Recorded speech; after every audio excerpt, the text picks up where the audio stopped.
عرضنا الأمانة على السماوات والأرض والجبال فأبين أن يحملنها وأشفقن منها وحملها الإنسان إنه كان ظلوما جهولا. Allah says, we presented the amana before the heavens, the earth, and the angels, in front of everyone, and including you, the humans. So this is basically the pre-consent. This is the stage you're talking about, when Allah actually gave you a choice. Do you want to sit for this test? Do you want to be my representative on this earth and have the free will or not?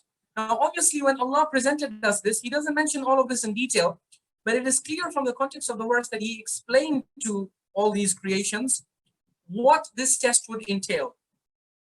So the amana that He's talking about in this verse, even though the Mufassirin have differed greatly among themselves about it, the most compelling opinion that has been put forward is that this amana was the ability to worship Allah with free will. So it's like Allah decreed, He said, look, I have created everything and I have decreed that only I shall be worshipped.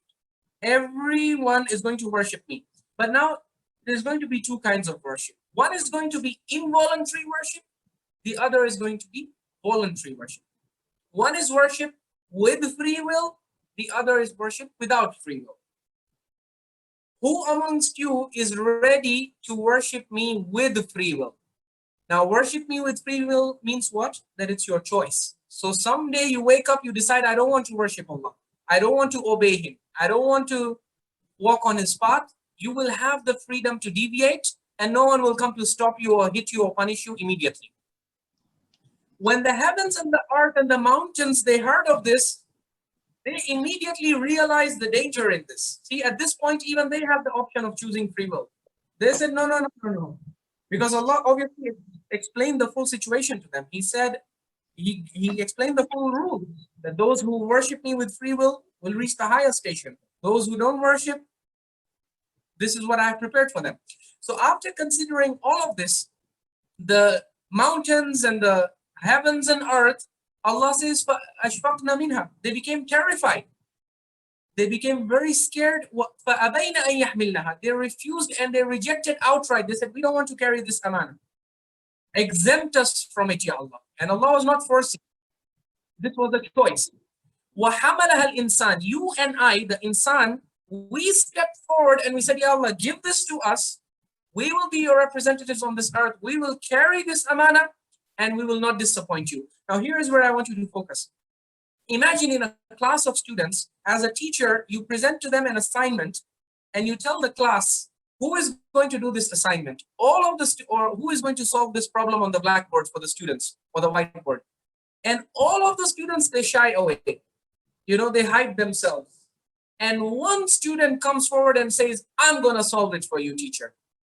Now, as a teacher, tell me, will you be proud of the student or will you be disappointed in the student? You're going to be very proud of the student. You're going to say, well done. Why can't you, the rest of the students, be like the student? But subhanAllah, here you see the opposite.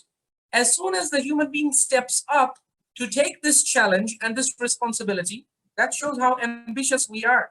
We have this tendency to bite more than we can chew. Allah explained to us the full rules. He explained to us the full consequences, Jannah, Jahannam, this, that, the risks, the pitfalls, all of this. Otherwise, it would not be informed consent.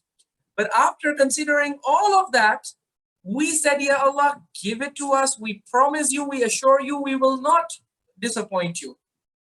So the moment we grabbed this amana and took it upon ourselves, look at the comment of Allah. Instead of praising the insan and saying, look at how brave and courageous and heroic and nice he is, He says, إِنَّهُ كَانَ ظَلُومًا جَهُولًا. Look at how zalim and look at how jahil, look at how ignorant. So the tenor of this verse shows you that Allah wasn't too pleased with the human being when He chose this amana. Rather, the tenor and the tone of this verse is indicative of the fact that Allah subhanahu wa ta'ala is already, at the time the human being accepts this amana, because of Allah's prior knowledge, Allah already knows what the human being is going to do with this amana, and that's why He's not happy with this choice. And that's why He actually criticizes the human being instead of praising the human being. So the picture that emerges from this is that Allah was actually quite wary of giving this amana to us, But we actually fought our way through and said, Ya Allah, you just give it to us. We will prove ourselves to you. And you know, you you understand this when you deal with human beings. I have seen this in my own life when I have dealt with human beings there at our level, so that you understand what's going on here, to understand human nature. There will be human beings who will come to you, for example, they will ask you for a debt. Okay, they want a loan, for example, or they want to ask you to give them something, for example, to give them a task. At the time they are receiving the task or receiving the loan or the debt, the way they will talk to you, they will convince you that I will not disappoint you. They will swear, they will take oaths, they will do this, they will do that. But when it comes to fulfilling it, you will see a completely different side of the human being. So this is the nature of the human being. The human being is ambitious. The human being has a tendency to bite more than he can chew. And when he sees a challenge, you know, he takes it up very eagerly. But when it comes to fulfilling it, that's when he falls short, and then he starts making excuses and this and that. That's why Allah is disappointed in the human being, and he says, "Innahu kana zaluman jahula." But Allah says, no problem. You took this amana, and then what did you do with it? Look at the performance of humanity. They committed bloodshed, wars, zulm, oppression. At every level, they disobeyed Allah. Finally, the decision of Allah is, Allah says, okay, I knew all of that would happen in any case. My final decree and decision is, لِيُعَذِّبَ اللَّهُ الْمُنَافِقِينَ وَالْمُنَافِقَاتِ وَالْمُشْرِكِينَ وَالْمُشْرِكَاتِ وَيَتُوبَ اللَّهُ عَلَى الْمُؤْمِنِينَ وَالْمُؤْمِنَاتِ. I'm going to divide all of you into these categories. Those who are munafiqeen and munafiqat, mushrikeen and mushrikat, I will punish them.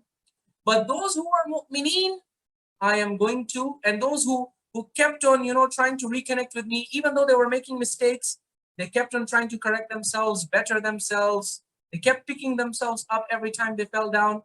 For such people, وَيَتُوبَ اللَّهُ عَلَى الْمُؤْمِنِينَ وَالْمُؤْمِنَاتِ وَكَانَ اللَّهُ غَفُورًا رَحِيمًا. For such people, Allah promises His tawbah. So, but this verse, what it shows you is that Allah subhanahu wa ta'ala, at the time He was giving us this amana, He had explained to us the whole situation. He had explained to us the rules of the game. And ultimately, despite knowing all of this, the ambitious side in us told us, you know what, let's just take this, and inshallah, with the help of Allah, obviously, we knew at that moment when we were making these choices that Allah is going to send us a lot of things. So Allah was not like, this amana is going to be very difficult. It's going to be difficult, but I'm going to give you my full support. I'm going to send you messengers, prophets, books, and not just books. Your whole life is going to be a book, okay? You will see my signs, you will see my ayat.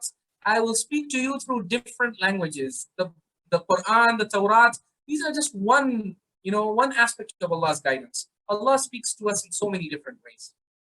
So through all of this, Allah assured us that He will make the guidance reach us. And I guess based on that assurance, we were like, okay, well, if the guidance comes to us, then, then it's supposed to be simple. Then we'll accept the guidance, we'll follow it, and inshallah, we'll make it to Jannah. And yes, technically speaking, it's still that easy, but then the dunya comes in between and people lose sight of